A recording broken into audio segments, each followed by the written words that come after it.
El invierno de 1897 cubría con su manto blanco las montañas de Virginia Occidental cuando ocurrió un crimen que desafiaría todo entendimiento humano. En el corazón del condado de Greenbrier, donde las tradiciones se mezclaban con la superstición, vivía Alva Hastershaw, una joven de 23 años cuyo destino quedaría marcado por la tragedia y lo sobrenatural. Elva, nacida en 1873 en el seno de una familia humilde cerca de Richlands, había sido una muchacha alegre hasta que conoció al herrero Erasmus Stribling Trapshaw, un hombre de pasado oscuro que llegó al pueblo en octubre de 1896 buscando redención. A pesar de la férrea oposición de su madre, Mary Jane Astor, quien desde el primer momento sintió una profunda desconfianza hacia aquel forastero, Elva se casó con Erasmus en una ceremonia íntima. El 23 de enero de 1897, Erasmus pidió al hijo de unos vecinos que fuera a su casa a preguntarle a Elva si necesitaba algo del mercado. El niño, de no más de 10 años, empujó la puerta entornada y encontró un espectáculo que lo helaría de terror. El cuerpo inerte de Elva yacía al pie de las escaleras en una posición grotesca, con una pierna estirada y la otra doblada sobre el pecho como si hubiera intentado protegerse de algo. Su cabeza, inclinada en un ángulo antinatural, parecía mirarlo desde el suelo con ojos vidriosos. El pequeño salió corriendo, gritando por ayuda. Cuando llegó el médico del pueblo, George Knapp, encontró una escena aún más sospechosa. Erasmus había lavado y vestido el cadáver de su esposa con un extraño atuendo de cuello alto, algo completamente inusual para la época, donde eran las mujeres de la comunidad quienes preparaban a los difuntos.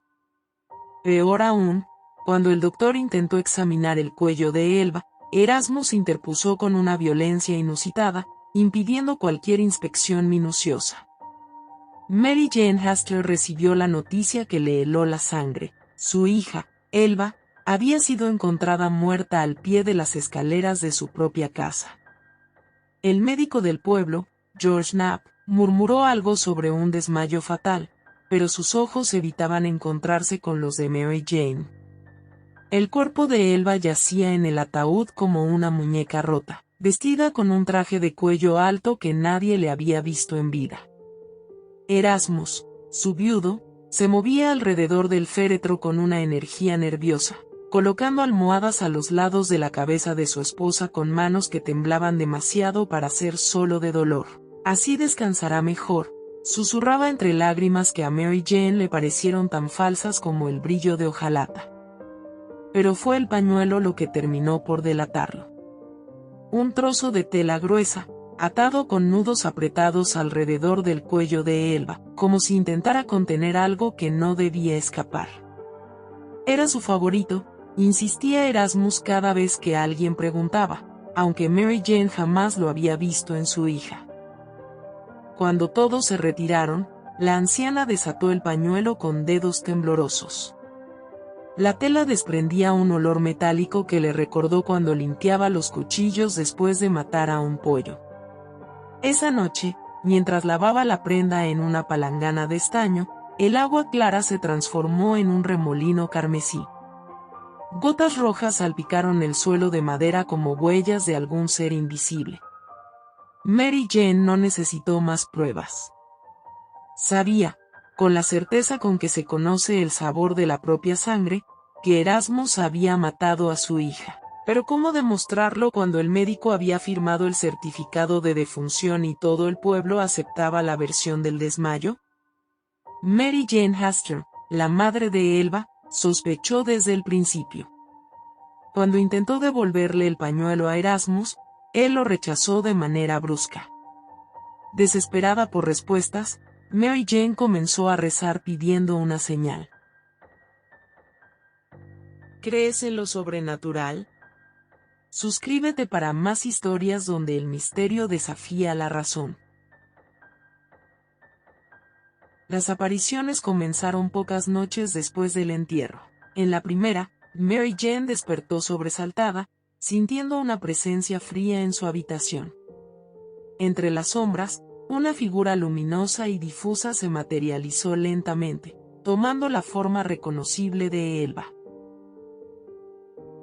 Su rostro, pálido y triste, reflejaba una angustia profunda. En la segunda noche, la aparición fue más clara. Elba, vestida con el mismo traje que llevaba en el ataúd, se acercó a su madre con movimientos lentos y dolorosos. Su cuello parecía torcido, como si algo lo hubiera roto. Mary Jane, paralizada entre el miedo y la desesperación, escuchó un susurro quejumbroso: «Él me hizo esto». Para la tercera noche, el espíritu de Elba ya no era una simple visión, sino una presencia tangible. Su voz, aunque débil, era clara, no fue un desmayo. «Él me golpeó». Con gestos angustiados, llevó sus manos al cuello, imitando el movimiento de alguien siendo estrangulado. Luego, como si reviviera el momento, su cuerpo se sacudió violentamente, como si recibiera un golpe invisible. Fue en la cuarta y última aparición cuando Elba reveló los detalles completos de su muerte. Con lágrimas espectrales corriendo por su rostro, describió cómo Erasmus, furioso porque la cena no estaba lista, la había agarrado del cuello y la golpeó contra la pared. Luego, tomando un bate de béisbol, le asestó un golpe tan fuerte que le rompió el cuello. Nadie me creería. Nadie vio lo que hizo.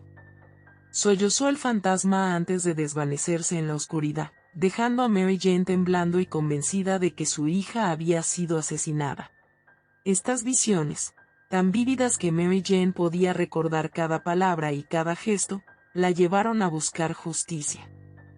Aunque sabía que nadie creería en apariciones, usó los detalles revelados en esos sueños para presionar al fiscal y exigir una autopsia. Y cuando el cuerpo de Elba fue exhumado, las marcas en su cuello coincidieron exactamente con lo que el espíritu había descrito. Huesos rotos, ligamentos desgarrados y señales de una violencia que nadie más había presenciado. En el juicio, Mary Jane evitó mencionar las apariciones, pero el abogado defensor insistió en preguntarle sobre el fantasma, un error que terminó por convencer al jurado. Erasmus fue declarado culpable y condenado a cadena perpetua en 1897. Murió en prisión 3 años después. Mary Jane guardó silencio sobre las apariciones hasta su muerte en 1916, dejando atrás uno de los pocos casos judiciales donde el testimonio clave vino de una víctima desde más allá de la tumba. El caso de Elba Sue plantea una inquietante posibilidad. ¿Qué sucede cuando la justicia terrenal falla y lo sobrenatural se convierte en la única voz? La hipótesis sugiere que el espíritu de Elba, incapaz de descansar ante la injusticia de su muerte violenta, trascendió el velo entre los mundos para entregar la verdad. Las apariciones a su madre no fueron meras coincidencias o productos del duelo, sino una intervención deliberada. Los detalles específicos que Mary Jane no podría haber conocido, la fractura cervical exacta, el bate como arma, apuntan a una comunicación auténtica desde otro plano. En culturas antiguas, se creía que las almas de quienes morían de forma traumática podían manifestarse hasta encontrar paz. Elba cumpliría este arquetipo, un fantasma crispado, atrapado por la violencia de su muerte, que solo se desvaneció tras revelar su secreto. ¿Por qué elegir a su madre como medium? Tal vez porque Mary Jane, con su obstinación y fe, era la única capaz de transformar lo etéreo en evidencia tangible. Quizá Erasmus no habría pagado por su crimen sin esas noches de apariciones. En este caso, el más allá no fue solo un testigo, sino el juez silencioso que equilibra las escalas. La muerte de Elba fue física, pero su voz, al parecer, siguió viva el tiempo suficiente para condenar a su asesino. ¿Fue justicia divina o una mente afligida? La respuesta, como el fantasma, se desvanece en el misterio.